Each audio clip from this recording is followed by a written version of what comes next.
Oh my God. Let me tell you something. We have world-renowned astrologer PAT DUMAS on the show, and she's also got her tarot cards. But here's the funny thing. She's going to tell us how Mercury retrograde almost possibly could have screwed this broadcast up, but it's not.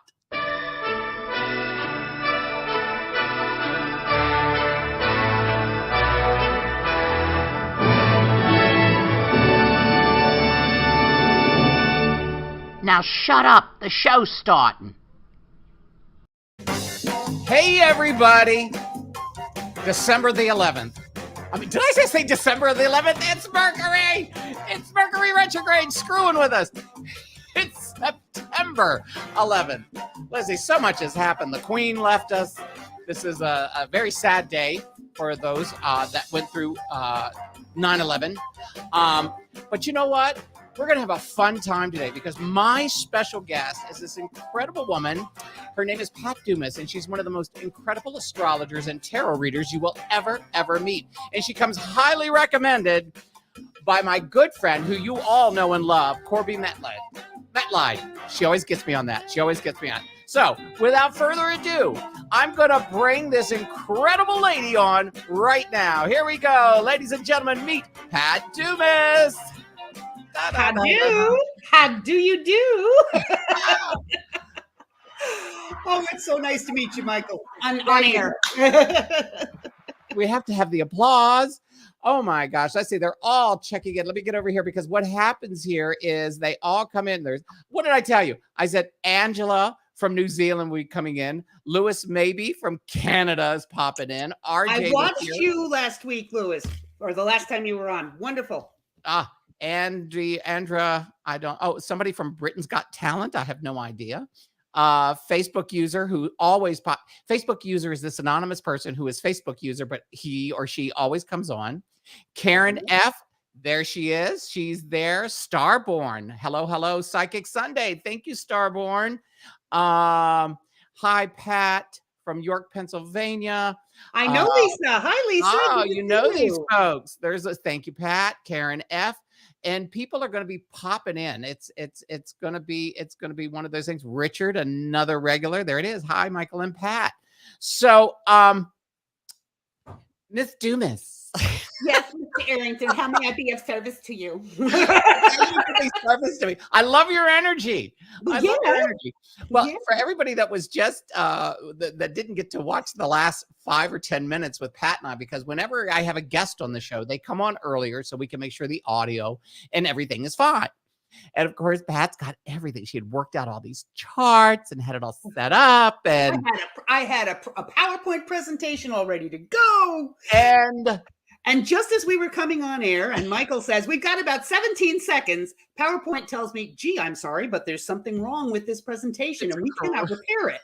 So I'm sitting here with handouts, but that's not of any use to you. No, but you get to explain it to it. So, okay.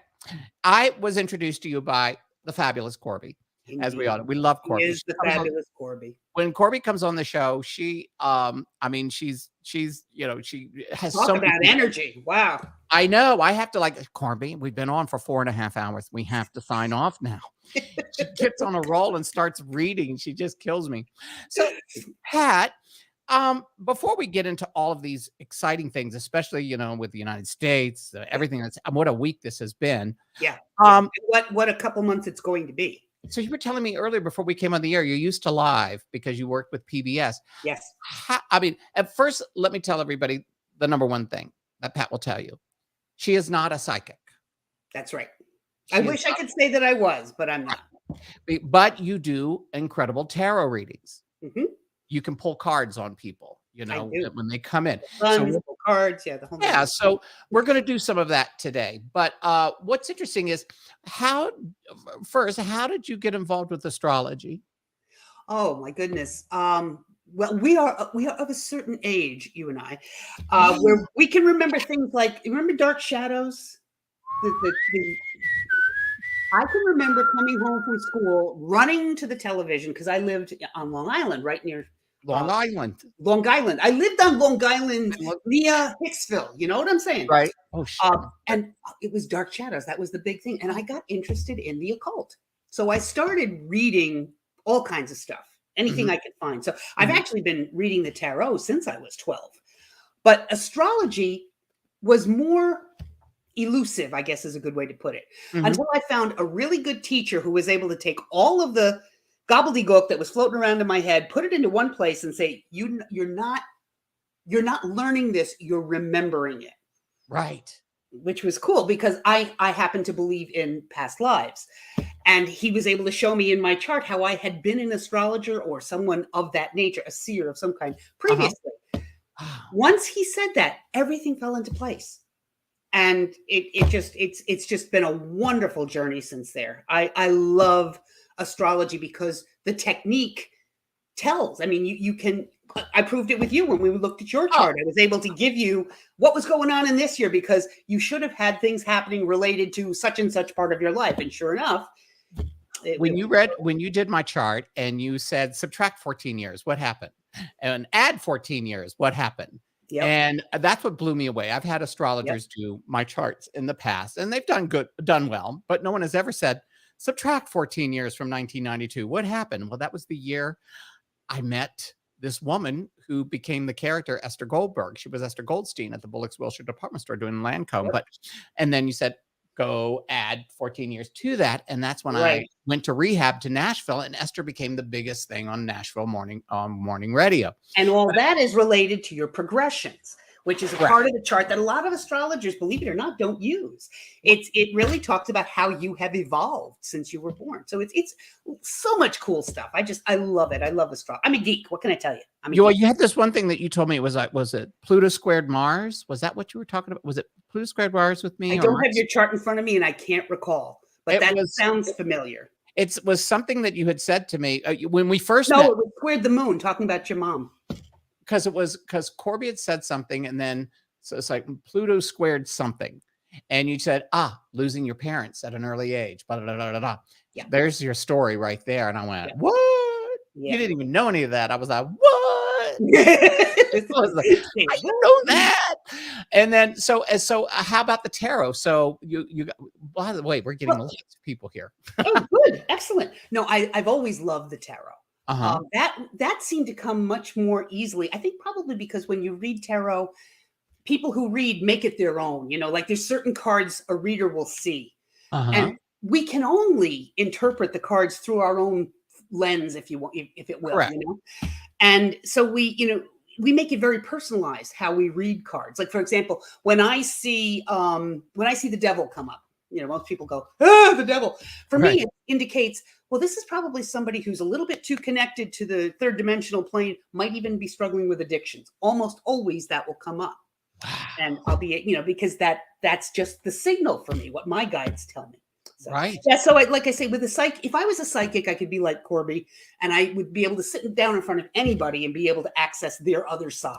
I always get my other side. I'm always talking to my guys, but I can't guarantee that. So that's why I say I'm an intuitive. That way I don't, So you said you started reading tarot at 12? Yeah, not professionally, but I started reading the cards at 12. Yeah. That was when I got. Do you like? You've really struck a nerve with Dark Shadows people. Everything's about Dark Shadows. Yes. 4 o'clock in the afternoon on ABC. You bet. The WABC coming out of New York. You got it. Heroes. Quentin's theme. Angelique's theme. It was right.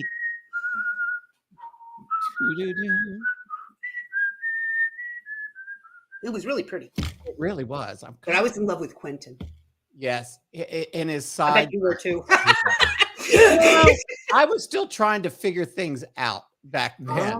I hadn't quite figured out my life back then. Hold on. Let's see. Cancel. Hold on 1 second. People are asking how to get a hold of you, and I'm getting ready to put that up here for those. Karen just says, does she have a website? Does she have this?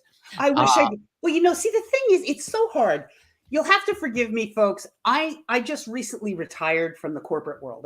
I was a marketing coordinator for a major engineering firm in Baltimore, Maryland.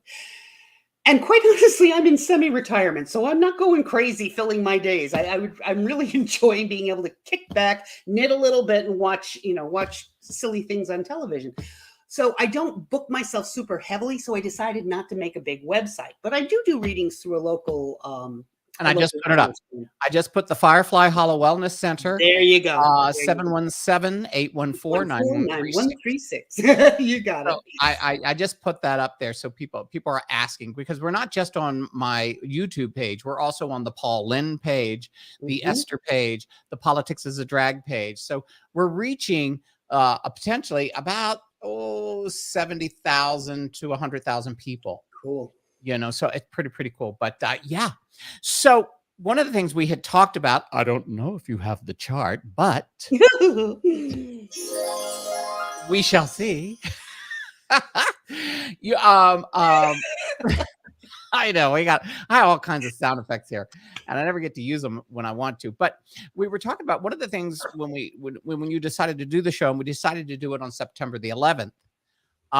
You said, you know, maybe let's just do the United States, right. A chart. And I have the chart. You don't have the chart. And I wouldn't know how to read it. You wouldn't know how to read it anyway. So I can tell you the thing that I found really interesting that I looked at just before we came on for both. I looked at two things. I looked at election day this year, and I looked at how the Mercury retrograde that just started today's the 11th, last night. Right. That just kicked into gear, how that might be affecting what's going on. And I found it so interesting because in mundane astrology, which is, that's the study of looking at the astrology of countries. Right. Okay? When you see what's called a lunation, a full moon, a new moon. Which is what we had last night, right? Exactly. Happening in the 10th house of a chart, it's supposed to be incredibly beneficial for the country and for the ruling party, so to speak. Well, that's what we had. And I'm thinking, oh yes, that means that, you know, we're going to be able to keep the Democrats in power. Forgive me for those of you who don't want to be having the Democrats in power. But then you look at the alternate part of that, and if the lunation, quote unquote, the moon or the sun, is what's called afflicted or has a bad connection with other planets, right, then it's disastrous for the ruling party. Well, I'm sitting here with a full moon, so it's in an opposition. That's not a great opportunity there for the planet. So I'm sitting here thinking, well, I don't know any more about this coming up midterm than I did before. Right. What that simply means to me is that I think we're going to be seeing a tremendous amount of up and down. I guarantee you the polls are going to bounce back and forth more than Carter has liver pills. I mean, it's just going to go crazy. The polls are interesting to me because, yes, you know, they call people. And yes, that's how they do the polls. They call people, hey, are you doing? And most of the time they call old people who are sitting at home with no computers. And those are the people that answer the polls. Right. They answer the phone. Or, you know, but it's just, you know, the polls, as we've seen in the past, they kind of screw up a lot. Yeah. But, you know, I'm keeping my fingers crossed as far as, you know, what's going to happen in the midterms. I think we do have an opportunity. I think what they called terrible 4 months ago is now it's shifted. I guarantee you, Michael, it's going to shift back again. Oh yes, Roe versus Wade was an incredible boost, shot in the arm for the Democrats for sure. Yes, yeah. But what I found even more interesting than looking at election day was looking at the Mercury retrograde. The Mercury retrograde that we just had, and it was almost coinciding with the full moon. It happened. The one that's starting right now. Yes, it went what they call stationing, where if you were looking at it like to the naked eye, it would look like Mercury's holding still, and then it looks like it's going backwards. When it stations, that's one of the most powerful points. And at that point, we were looking at different parts of the chart that were screaming about paying attention to how you communicate, how you network with other people. Incredible impulsive communication, wild, totally bizarre fringe theories that are going to get articulated. So I can safely, totally go out on a limb here and safely predict for you that between now and election day, we are going to see more fringe conspiracy theories going ape. Oh. Absolutely going ape. More than sanity is going to be hard to find. Of course. And I mean, it already is. Yeah, but I mean, I'm talking gargantuan levels. Well, you know, I think a lot has to do with the insanity of that man in Mar-a-Lago screaming that they raided his home and all this stuff. And what I don't understand is where human beings got to the point that they believe all this BS. Our country never used to be that way. Well, no, actually, our country has always kind of been that way, I think. But what we're seeing now is that that man in Mar-a-Lago gave it a face. Yeah. You know, it's always been, you have two types of human beings. You have people that are faith-based or people that are fear-based. They're the fear-based. Fear-based people have always covered it up. But he gave them the permission to be just, you know, let it all hang out, so to speak. Right. And it ain't looking good, I'll tell you that. It's fascinating, really, how so much is we had to destroy ourselves before we can rebuild ourselves. Of course. This year in February, we had astrologically, when looking at the U.S. chart, we had the conjunction. I'm going to speak astrologies first, then I'll translate it. Okay. Okay. Transiting Pluto made a conjunction, a partile conjunction to the country's natal Pluto. Put that into perspective. It takes 248 years for Pluto to go all the way around the chart. Okay. That's how old our country is. It, in February, came to the exact degree and sign that it was when the Declaration of Independence was signed. Pluto talks about change that is on a nuclear level. It basically blasts away everything to rebuild. So is that not what we're seeing right now? You know, I try to tell everybody there's more of us than there are of the crazies. You know, they're just really loud and very well organized. They're very well organized. And the only thing that's going to save it is the vote. Yes. That's the only thing that's going to save this country's democracy is the vote. Agreed. So, yeah, by chance, did you ever, with the chart, go back to 2001 when I didn't? Okay. I didn't, I'm afraid, because I figured we had so many other things to look at, and there was, Lord knows, enough things going on. I didn't go back and take a look. I know it's been picked apart. Right. There's a lot of Mars activity, which indicates aggression and strife, war, and Pluto. I think there was Pluto activity as well, but unfortunately, I did not look at it and prep for this. It's my apologies. Now we were also talking about Harry and yes, William, and you had said something about their charts, what's happening, especially with the Queen passing away. Yes. And of course, we saw yesterday, was it that William and Harry walked together with their wives? Yes. Of course, wives were on opposite sides, if you've noticed. Well, if you also notice, though, anytime they're together, even beforehand, that was how they would present. The brothers would stand together with the wives. Yeah, they've always done that. Yeah. I think it's because I wouldn't read too much into that. What I found really interesting in both of their charts, both William and Harry, is that at the time the Queen passed, because I did all these charts that I wanted to show you. At the time that the Queen passed, Harry and William both had the part of the chart that indicates the grandmother, Neptune. Their natal Neptunes were both activated right on the day that she passed. So there was definitely going to be change that would be coming about due to something related to their grandmother. Now, when it came to William, it also, what they call, elevated his 10th house. Put that into English. There were all kinds of indicators in his chart that talked about changes that would come about of how he is viewed in his career, his vocation.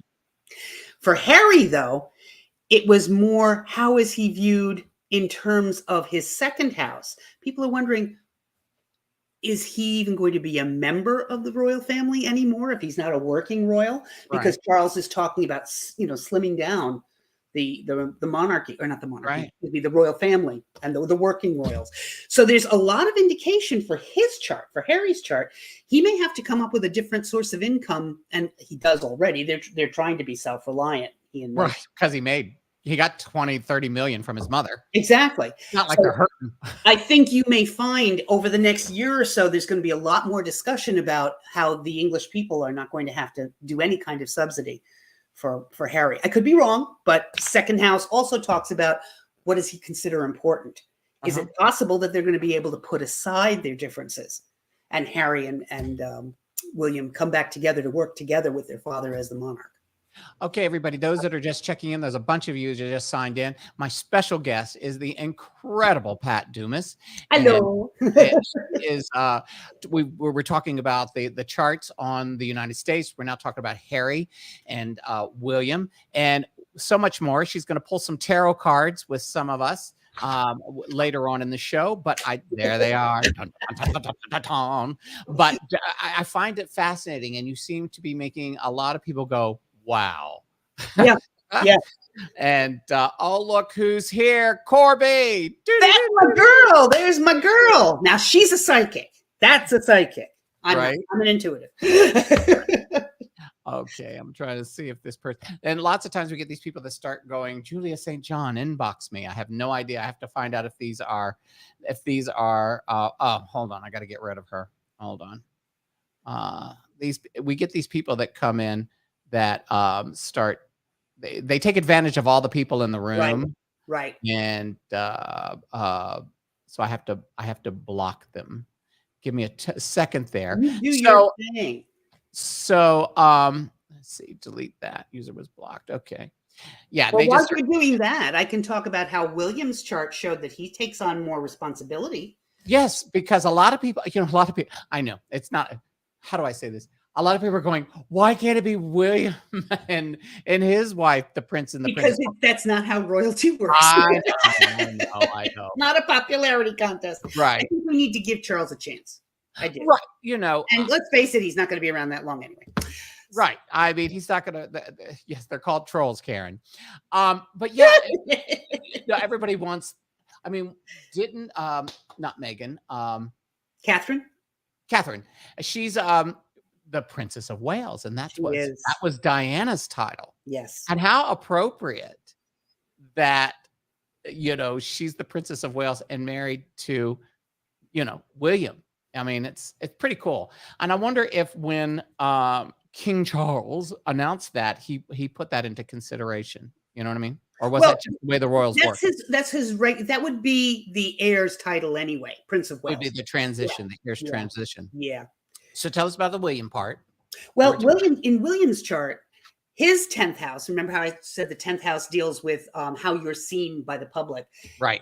The day his grandmother passed, Uranus, which indicates sudden change, activated Mercury, which rules the 10th house. So put that into English. On the day his grandmother passed, his chart showed he became much more, I don't want to say important, let's say more visible, even more visible than he was before.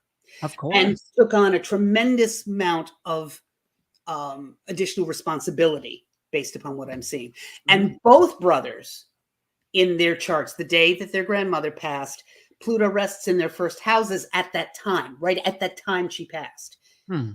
That means their individuality, their personalities, who they are changes dramatically. Because Pluto talks about transformation and change. Which it did happen. And it did. Wow. Yeah. Wow. Mars, which is the planet that talks about motivation and drive and is very outward pushing, masculine pushing. Right. Mars activated also the planet that rules William's 10th house. So there's all kinds of indicators. This is exactly how it was supposed to happen. So, wow. Yeah. And it's all like I said earlier. I mean, when Pat did my chart, everything started to make so much sense. By the way, hello Belgium. There's Ward from Belgium. There's so many other people that are. Hey everybody, how you doing? Thank you all for tuning in. Pat Dumas is my fabulous guest, and we're talking astrology and tarot and stuff like that. So so we had that. We were talking about William and them, and here's a question. Yeah. I've actually I know psychics don't like to do it, but can astrology can a chart show when your time here has expired, or is that something that happens? Let me be really careful how I put this from an ethical standpoint. Right. Ethically, any decent astrologer. Well, okay, let me rephrase that. This decent astrologer would never tell anybody when it looks like your time is coming. But there are indicators in the chart to look for. So to answer your question, truthfully, yes, you can see when an out point is possible. Okay. Okay, gotcha. Would a reputable astrologer tell you that? No, at least not in my opinion, because it's just an indicator. Right. You know, things can shift and change. Your life can change dramatically without it ending, if that makes sense. You know, it's interesting. A point that I was thinking about is like when I had COVID and I died for 30 seconds. I wonder if there was an out point in my chart. Bet you there was. I'll bet you there was. I can't remember the date, but it was. Shoot it to me and I'll take a look. Yeah, it was like in November of 2020, before there was a vaccine. Yeah, but I was like, that was close. All during that time that I had COVID, I'm sure there were a couple of out points there. Yeah, there's all kinds of indicators. You look at the 8th house, which talks about death. You look at the 4th house of the chart, which talks about the manner of your ending, how you meet your death. You look at the planet that rule the 2 rulers of those houses. You look at the ascendant, because that talks about the body, the physical body. So but you have to have how do you put it? You have to have a number of different things all coinciding. Right. And that's true of almost any transit. Anybody who is an astrologer and doing predictive work for you, telling you, you know, things that are coming up for you, they're not going to take one planet and one aspect and say, okay, this is what's going to happen. They're going to look at patterns. They're going to look and see, well, does this show up like in more than one place and gets bolstered in more than one position? That's when you start to think, okay, this is something you want to share with your client to let them know you got a really good chance to start a new business here. Jupiter's doing all sorts of wild things, you know, that kind of thing. So Corby just said, Pat, don't we come in? She goes, don't we come in with more than one exit point possible? My belief is yes. My understanding in pre-birth plans is we come in with sometimes as many as 4 or 5, and the soul squints at the life at those points and decides done or not done. Does that make sense? Yes. You can see that, by the way, on the screen. Yes. Yeah, no, I've got it right here. Okay. Yeah, no, I happen to agree with that as well. Forgive me, my chair tips down, so I keep sliding down on my chair. I happen to believe that myself. That's my belief system too. And like, for example, when I posted on my Facebook page how I looked at the Queen's passing, and there were 4 or 5 different indicators on that page that will show you how it really made sense that this was a time she chose. But I have to agree with Corby. Yeah, I think we have 4 or 5 times that we program in that we can choose to look, make an assessment. Is this time? Is this the one? Or say, no, I want to hang on a little longer. I got more to do, you know. Right. Tom Launder, nobody blocked you. You said blocked me piffed. If you were blocked, I wouldn't be able to read it. So I think you're there. You're not blocked. You're there, and nobody's blocked you. I'm so confused. Remember that from who was it? Travolta, John Travolta on Welcome Back, Kotter. Right. Oh God. Hey. Unbelievable. Now, I know that you had said that you were talking to me about, you know, when we were talking, and you brought it up this morning when I said, oh, we just got booked into 2 more theaters.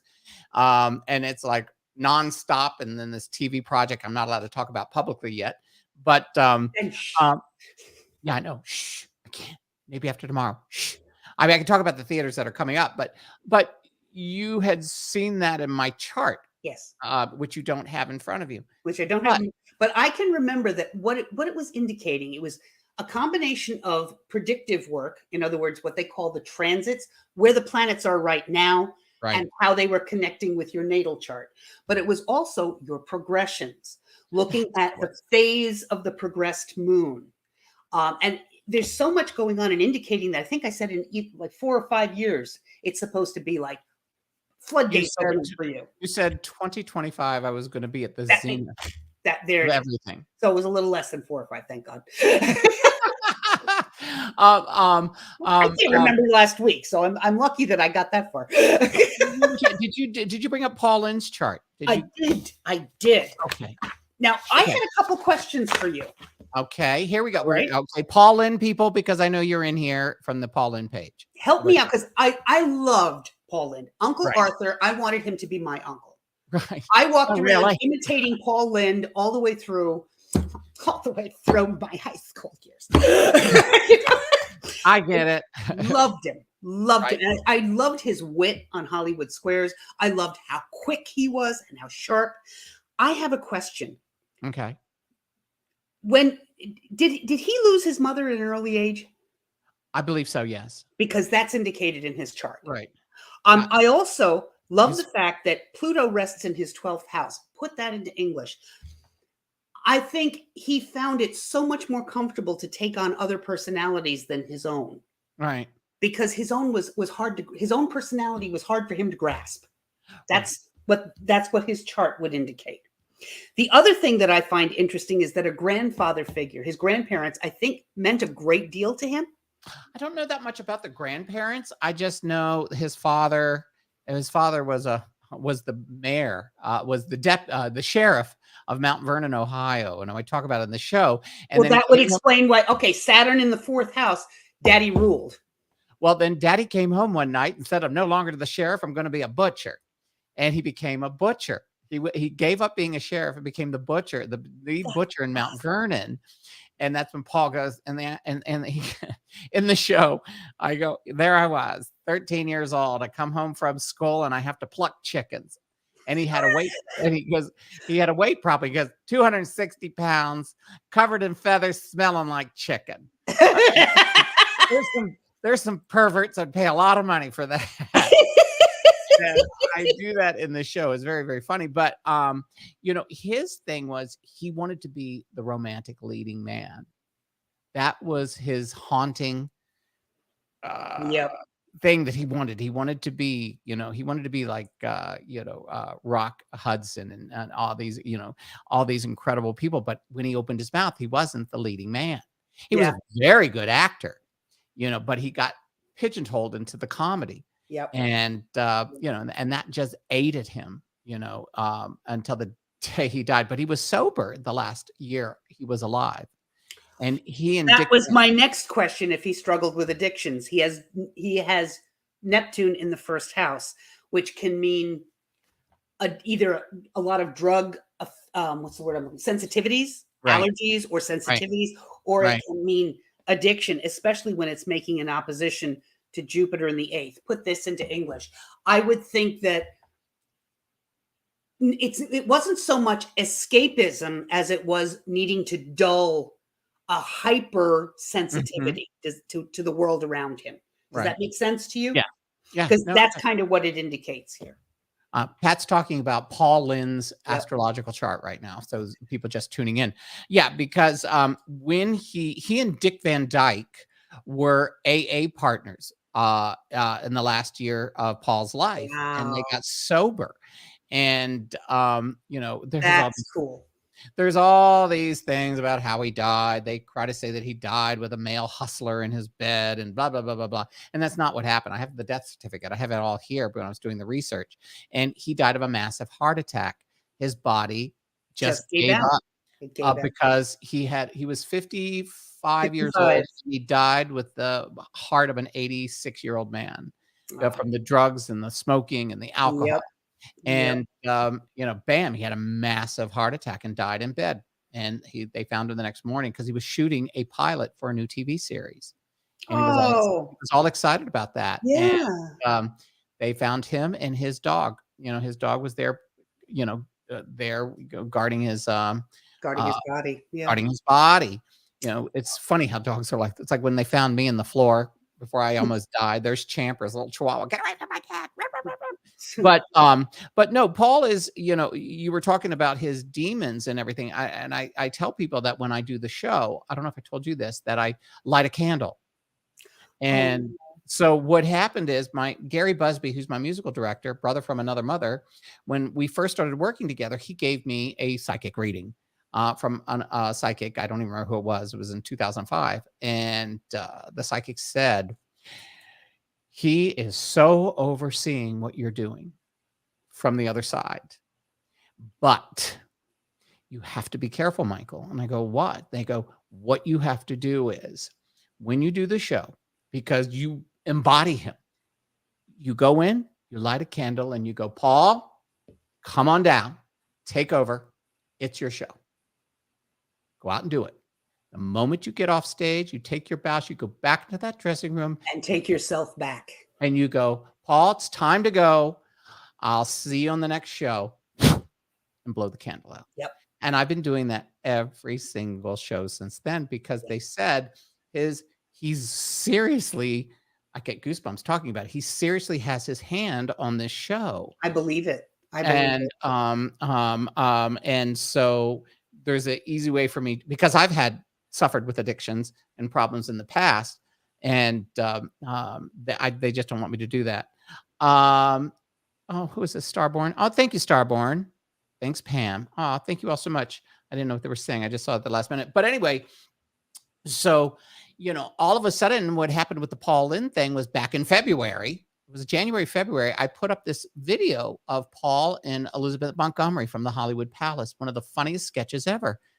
And all of a sudden I wake up the next morning going, what? It went up to 1.5 million hits. Yep. And I just was like, what the heck is going on here? And it just kept going. And I'm going, what's happening? All of a sudden, it's the right time. It's the right time. Show that has been, I wrote this, I came up with the ideas for this show. Come here. Oh, Champers. I woke up. Come here. He's stretching. I can't reach you. Anyway, he just came up. Sweetie. We're all color coordinated. Look at this. There you go. But no, he just came walking out. It was, and I'm on TV, so he's like, "Who are you talking to? Where was I? I know. I'm trying to work. You were talking about you had written the show. I wrote the concept of the show in 2003. Started putting it together when I got to LA in 2004, and we premiered it in 2005. As a workshop production. That's how long the show has been in development. And, people go, and you're still doing it? Do you know how many shows take 20, 15 years to finally get to where they are? And every time we've done the show, it's evolved into something a little bit better. Yeah. And so back to what I was saying, in February, something happened. So a shift happened in February. I don't know, January, February, during that time, where all of a sudden Paul Lynde came back. And I was talking to Debbie Tatel. She goes, do you know you just gained 500 new followers in the last 3 days? And I'm like, what? And, it's, that's how the show has evolved. And I feel like Paul's, I don't get it. He's just, all of a sudden it came back after 5 years. We needed him. I guess. Yeah. Guess. Whatever. But, so, it's, and this one is December. This one, he's December the 1st. This is hello, sweetie. Sagittarius puppy. He is, and he'll be 16 December the 1st. Oh, bless him. Yeah. And he doesn't act it. No. Everybody goes, you and your dog have the same DNA. Hey, Bobby Bachop, how are you? Bobby's wonderful. Bobby always she tips the show. Look at that. Thank you, Bobby. And she did it twice. Thank you, Bobby. She's such a sweetheart. They tip the show. Sometimes it pays for the StreamYard. It pays for there you go. There you go. And that people enjoy what you do, my darling. That's why. Well, we just try to have a good time, and people feel. I mean, I'm just to let you know, there's been a lot of people in the show today watching you and talking. Oh yeah, I can't get over the amount. I'm being told to pull a card. For you? For me? Yes. My guys are talking to me. Just pull a card.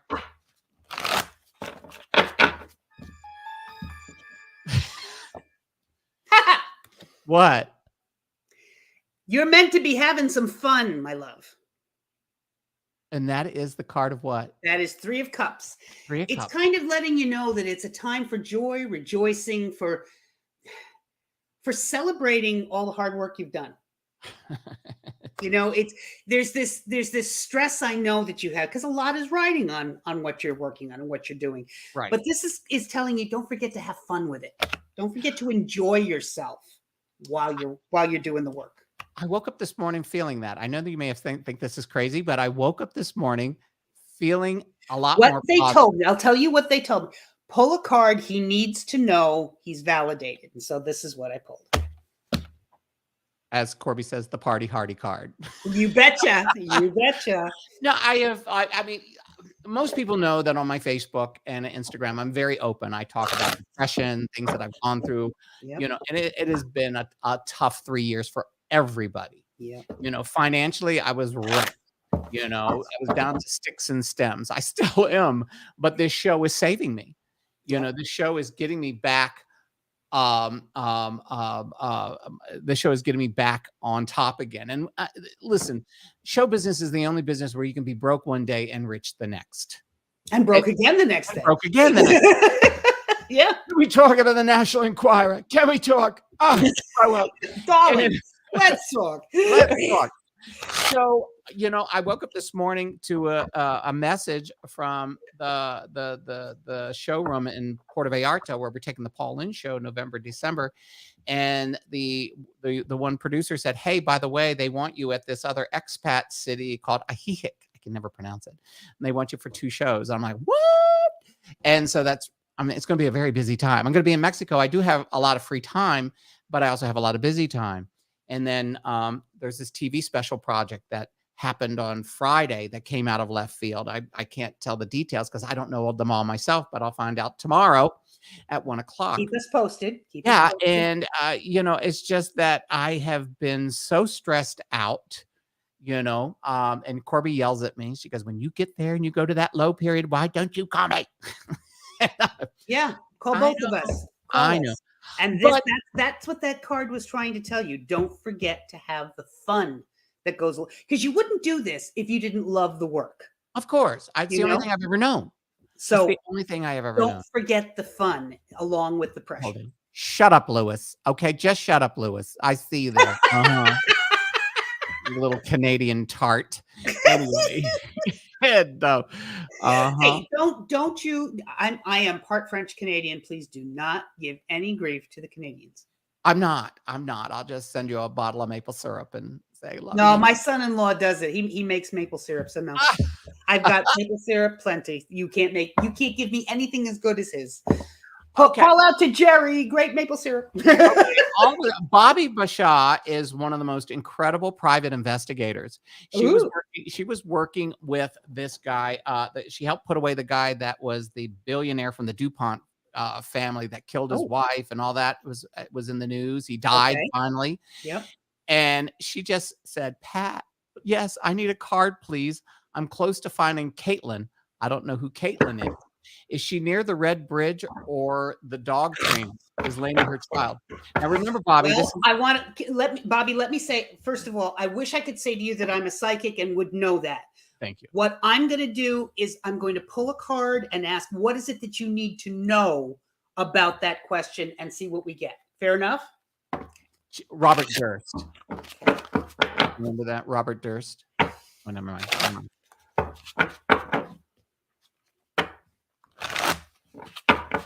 There we go. Oh, interesting. We get the Wheel of Fortune reversed. That to me says that there's a certain amount of destiny that was involved here. I also think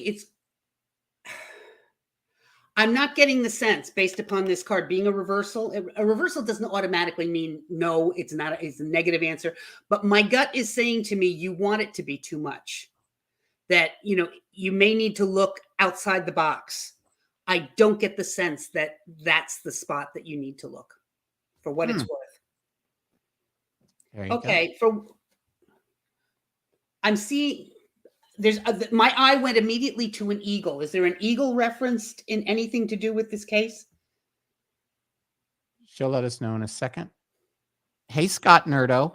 So because there are 4 beings on the card, the 4 fixed signs of the zodiac. We've got the water bearer for Aquarius, we've got Taurus, the bull, we've got Leo, the lion, but there's the eagle for Scorpio. Well, now wait a minute, that's water. That's a water sign. I'm getting an eagle. So for what it's worth, Bobby, think about how an eagle may work into your question. Okay. Right. So, let's do this because remember, she's from Canada. I think she's in the USA, US Eagle. Oh, you okay? So, oh, that's a possibility. Yeah. That's a possibility. Yes. Okay. So, Pat, so when we're dealing with the cards and I'm going to ask people the questions can they ask a question? I would say more, it's not it's less a yes, no, as much as a kind of, what do I need to know about this? Okay. Is how you look at it. Right. I'm not a fortune teller, honey. I got right. And that's my own life. that's what I wanted to let people know, that you're not a psychic, but the tarot can pick up certain things. The best way to think about the tarot is imagine yourself on a spiral staircase. At the bottom of the staircase, you look at, let's say, an issue in your life sitting on a pedestal right there in front of you. Right. You go up a couple rounds of that spiral staircase and you look at that item sitting on the pedestal. It's the same item, but you're seeing it from a different perspective. That's what the cards give you, is a different perspective. Usually validation is the very best thing that you can get from card reading. Someone did not want to get down when I put him down. He looked at me like, why did you put me down? I want to be back up. Are you high? Pick me up. He's like, I sat him down and he literally did a U-turn like, that's funny. I know. So he's back up. Okay, everybody. If you have a thought or a question, write it in the comment section here and we'll take it. You're welcome, Bobby, by the way. Scott is one of my old neighbors. And Bobby, okay, wait, I just got something. Bobby, look for an area near where you're thinking of that. God, how do I put this? That has nests, not necessarily eagles, but birds' nests. Does that make sense to you? I'm seeing like an osprey nest, something of that nature. For what it's worth, that just came to me. Okay, ready to try one? Yeah. Okay, this one is okay, but everybody's asking now. Hold on, Pat.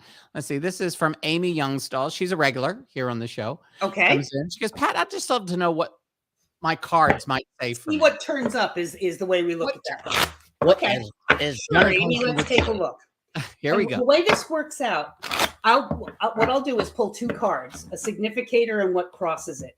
And usually the element that's presented, what suit is on, will tell me what part of your life might be going on. So let's take a look and see what we get. Gotcha. Amy, you think about, just ask the universe to show you what you need to know. Okay? Oops, helps if you shuffle the cards, Pat.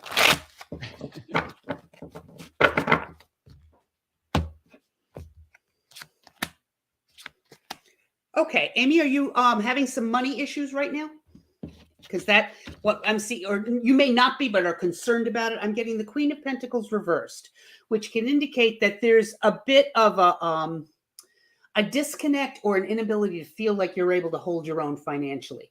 What's crossed with that is the Four of Swords, which kind of indicates you're working like the devil and your mind is really needing a rest. So my first gut reaction seeing these two cards is saying, I think you're really working very hard right now. And okay. And that you kind of need a break. It's not that you're not finding abundance coming to you. You're burning out. You need to step back a little bit, let your mind rest and recharge and get the flow in life going again. Does that make sense to you, love? Okay. Hope that helps. My friend Scott said, I like the spiral staircase view. It's one of the best images I've ever been able to come up with to explain how the cards work. It's just that concept of a new perspective. My job, see, the thing is, my job, I don't think my job is to have a client walk out from a reading with me and say, oh my God, I can't believe how much she knew about me. I want them walking out and saying, oh my God, I can't believe how much more I know about myself. That's what I'm working toward. Okay, hold on. Okay, here's an astrology question from you. Okay. How does a full moon in our sign, therefore 6 months opposite, affect us? Okay, so when a full moon in your sign, in other words, the sun is in your sign and the moon is in the opposite. Is that what you're saying? Mm-hmm. Like, let's right now, it would be somebody who is a Pisces. We just had a Pisces full moon. Okay. That was last night. Right. So the sun is in Virgo, the moon is in Pisces. A full moon makes us have at war within ourselves. What do I want? the moon? What do I need? The sun. What am I supposed to be doing? What we hope for is that the two can come together and work together. Find that fulcrum point where the balance works. The hard part is when what you want and what you need are like, one's in Duluth and the other one is in Hoboken. It's just, that's when it's frustrating. So I would say that when it tends to be when the moon is in your own sun sign, it tends to be a more difficult time for you. Mm-hmm. But then you have people like me, where your sun and your moon are in the same sign. so it's, you can either be perpetually frustrated or perpetually blessed. It's up to you. Wow. Okay. Now, it's a case of the opposition, the concept of the opposition. What the idea of an opposition means that you're going to do a lot of learning of what you want, need, or want to have in your life based on seeing what other people have. When you have a lot of oppositions going on, you learn by what others do, what events happen to you. Conjunctions are when the planets are together in the same sign. Then it's like the invasion of the body snatchers. The planet takes over. But the opposition is more learning by events happening to you. Here's another generic truth seeker as a regular on the show. Pat, what is in your cards for me? What do you see? And this is just truth seeker. Okay. He or she is a regular. And everybody be patient. There's a lot of questions coming in. So we may not get to them all, darling. Right. We may not get to them all. Cheryl, you asked me to update you on the stateside of Paul Lynde. Well, we're in LA, Palm Springs, and I'll let you know later on what's going on. Truth seeker. This is the first card that came up. This is the Page of Pentacles. So it's like a messenger. He's saying, be ethical, be conscientious, be practical, be financially wary. And what else comes up then? The Knight of Pentacles. The Knights, I call the Knights the teenagers, the teenagers of the tarot. They go from one extreme to the other. My gut is asking me, are you thinking about starting a new business of some kind and looking for a new income stream? I would say get your ducks in a row first. This is a knight, not a king. You either need a good backer or you need a little bit more information before you make the push. But both cards were upright. So if that's what you're thinking of doing, then financially, you're probably on the right track. You just don't have all your ducks in a row yet. Make sense?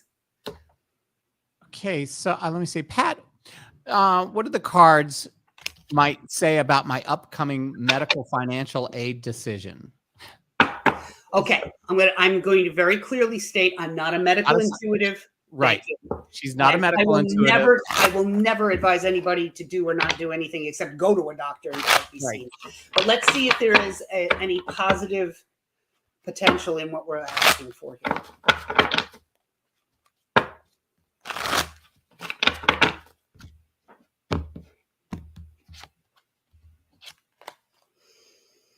Interesting. Is there, you're saying it's medical financial aid. I don't know. Is interesting. Financial, probably like Medicaid or something like that. Yeah. I'm seeing the four of swords, first of all, which again is it's interesting that came up twice here today, that needing a rest or setting back. But when it comes to medicine, it can also mean surgery. Is there surgery on the horizon that you're wondering about? And it's curious, we have the Empress reversed. I don't know. It's hard since I don't know if Triple Crown is masculine or feminine. I don't know if you're dealing with reproductive issues or what have you, but that's a possibility when I see the Empress because she's the mother card. When it comes to positives or negatives, I think you need to step back a bit and look at your options. Because I'm seeing swords, that indicates some communication is needed. It's air. Swords talk about air. So I would do some more talking with doctors, with insurance companies and what have you before you make any leaps. Does that make sense? We'll find out. Especially if there's surgery going to be involved. It's upright, so that's a good thing. Yeah. Here's an astrology thing. All righty. Oh, this is Karen F., another incredible person who's here every week. I have a loaded first house. Sun, Venus, Saturn, Mercury, and how do you pronounce that? Chiron. Chiron. Okay. Sun and Venus being close together is not unusual. Venus can't travel more than about 47 degrees from the sun in any case. So it will never travel more than one sign one way or the other. Right. But, or maybe 1.5. So the sun, Venus, Saturn, Mercury, and Chiron, that's what's called a stellium. Okay. That's a group of planets all together in the first house. Karen, do you know if they're very close to the ascendant, or are they just sort of around in the first house? I'm looking to see if she's going to answer that. Yeah, me too. While she's looking, I will say in general, what this means is you put a tremendous amount of importance on how you communicate with others, Mercury, on your sense of self-worth and self-control. Saturn resting in the first house talks about having a certain amount of self-regulation. Chiron in the first talks about the potential for having possibly, I don't know if you believe in more than in past lives or not, there's the potential there for having come into this life or having had previous lives with a physical disability of some kind. Chiron is the wounded healer, a wound to the self.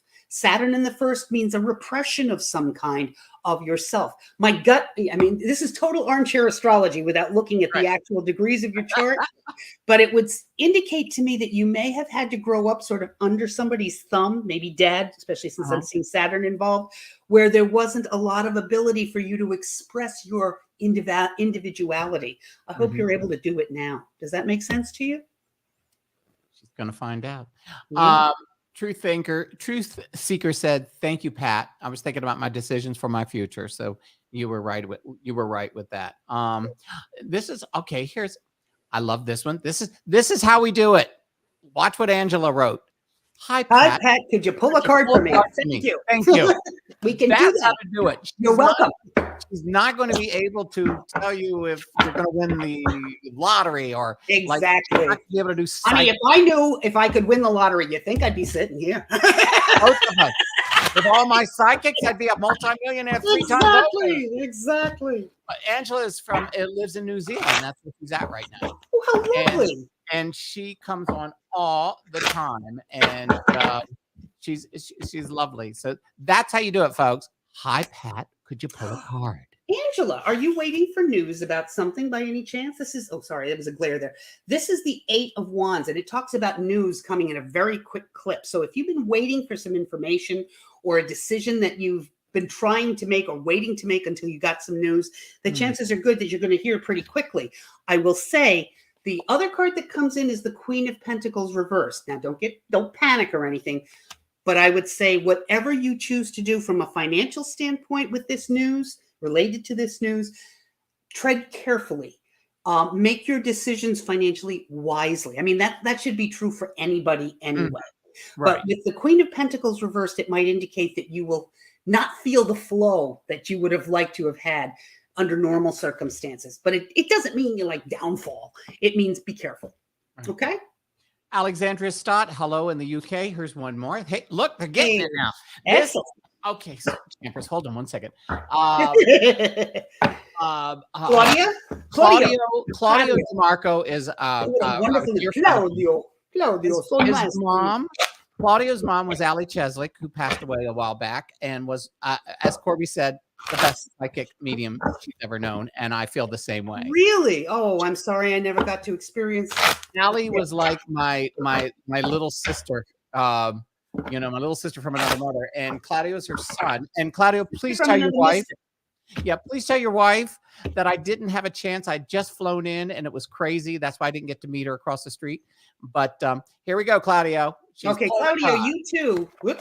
You too, like Michael. Need to enjoy life a little bit more. You need to relax. Okay, I'm also being shown that you need to lean on your friends.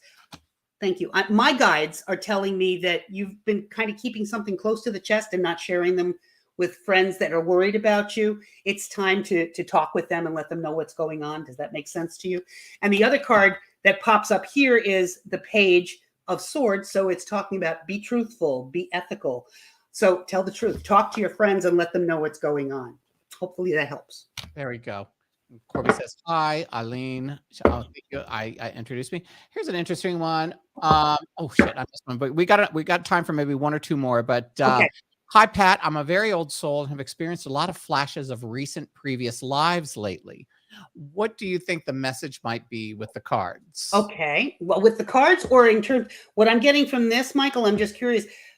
Richard, do they have a theme to them? Past lives with the same kind of message that seems to be coming again and again?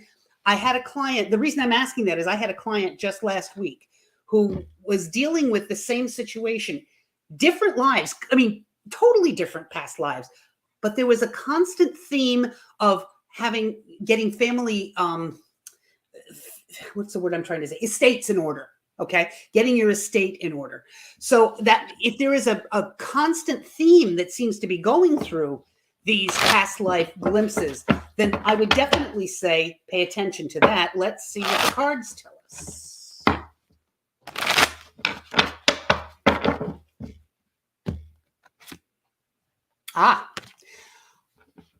This card is the Five of Pentacles and it's reversed. Where are you not connecting with your own concept of what you believe is your spirituality, your own concept of how you connect with that inner divine that's part of ourselves?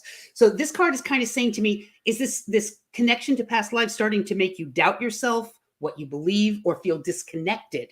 That's something to take a look at then and do some meditation on. Make sense? We'll find out. Here we go. Rat's nest, which is what my hair looks like first thing in the morning.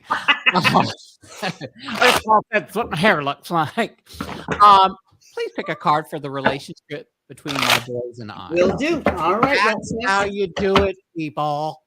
And Richard says, yes, money involved money, and thank you. Excellent. Excellent. But definitely, Richard, definitely pay attention to that spiritual connection, because there's a sensation of feeling on the outside looking in for you. All right, Ratsis, let's take a look. Ratsis. You and your boys, you are the one they turn to for the emotional support. What I'm being shown, 3 boys? I'm seeing 3. Do I see 3 boys? For what it's worth, I'm seeing 3 boys. And it could be 2 sons and a friend that's almost like another son, but I'm seeing 3. And you make more difference just by being who you are with them and the way you model how to be affectionate and how to care. And if there is a question in your mind about being too loving, too affectionate, this card is saying you're not. Does that help? Is that kind of the question you're looking for? They look to you to be that emotional anchor for them. Yeah, he says he has 2. 2. I don't know why I'm seeing 3, but I was very clearly seeing 3. So it might be like a friend or a partner or a good friend of one of the boys is also part of who you love. He says he has no relationship with them. No relation. That says that they have a relationship with you, even if it's only mentally, and it's upright. So that's really interesting to me. This is indicating to me that whether they connect with you or not, they see you as an emotional connection. I'm going to pull another card.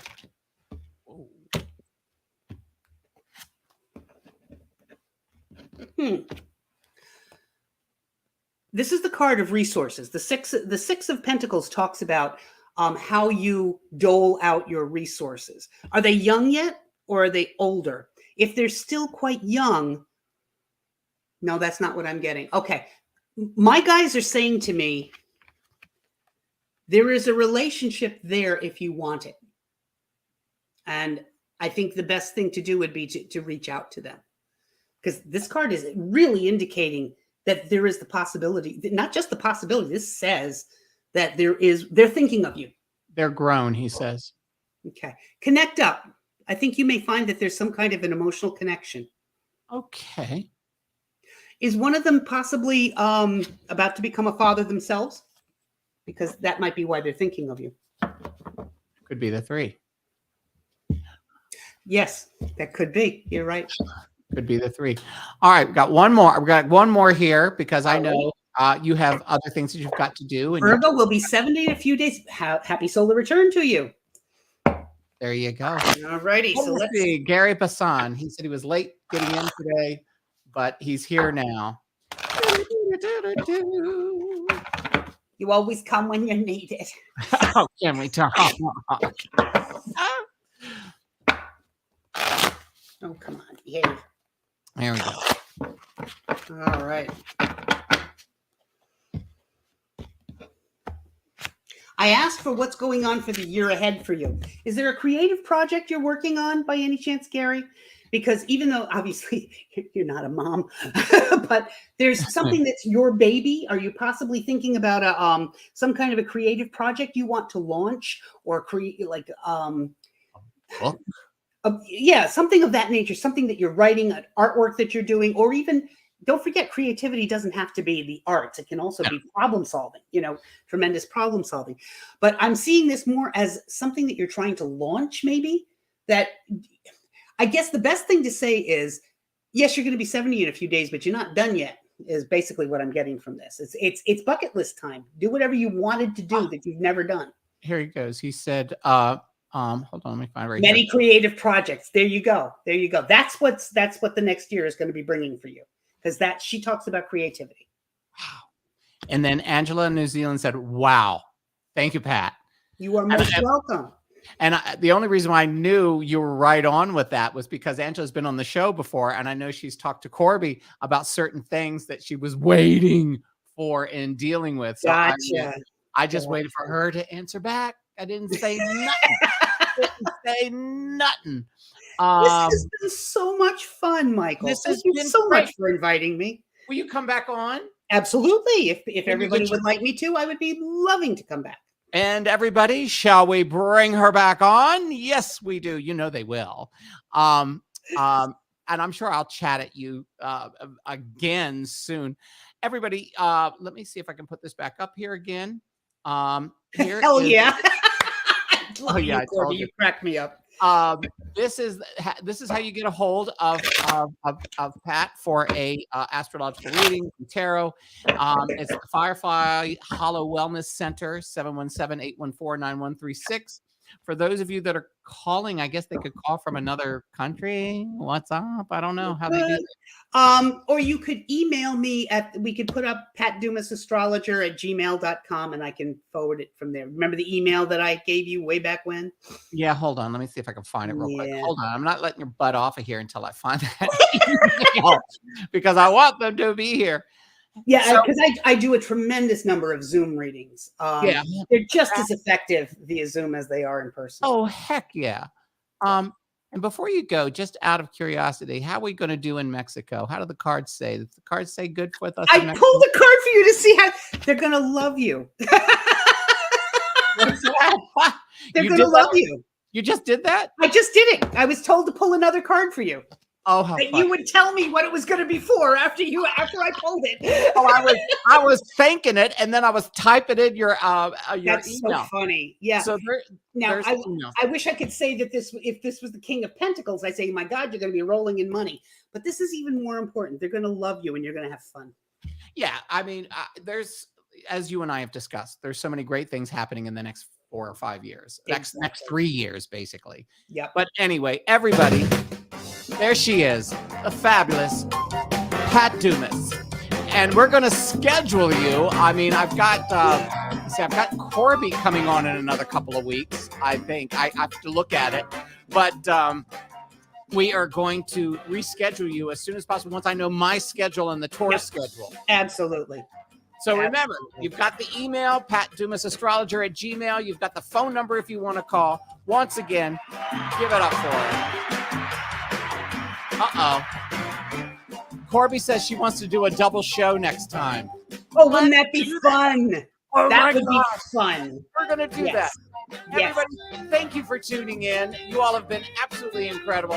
Pat, you're the best. Thank you, love. So are you. I know you were up late last night. Yes. And this is Michael Airington and Champers, who would not let me put him down. I tried 3 times. Take care, everybody. Bye-bye. Bye-bye.